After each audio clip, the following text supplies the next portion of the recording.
सातारचा सिद्धिविनायक जो काही गणपती प्रचलित आहे तो तरुण युवक मंडळ गुरुवार मल्हार पेठे या ठिकाणचा या ठिकाणची मिरवणूक आज सुरुवात झालेली आहे।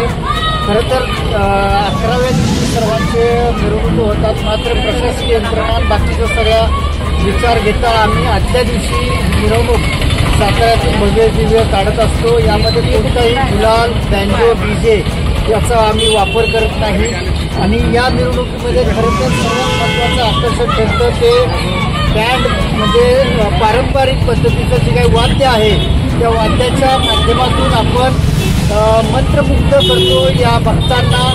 आपला ज्यावेळेला हे वाद्य वाजत असतं त्यावेळेला शेकडो लोक दुतर्फा रस्त्याच्या कडेला थांबून हे ऐकत असतात। या ठिकाणी कोणीही दारू पिलेल्या अवस्थेत तुम्हाला कुठलाही गुलाल आपला कोणताही घाबर निंदा या ठिकाणी पाहायला मिळणार नाही आणि अशाच पद्धतीने सर्व गणेश भक्तांनी याच पद्धतीने मिरवणूक काढावी आणि सर्व गणेश भक्तांना एक वेगळ्या पद्धतीनं दिलासा द्यावा असं आमची नम्र विनंती राहील। एकंदरीतच ही मिरवणुकीला सुरुवात झालेली आहे। गणपती बाप्पा मोरया, मंगल मूर्ती मोरया।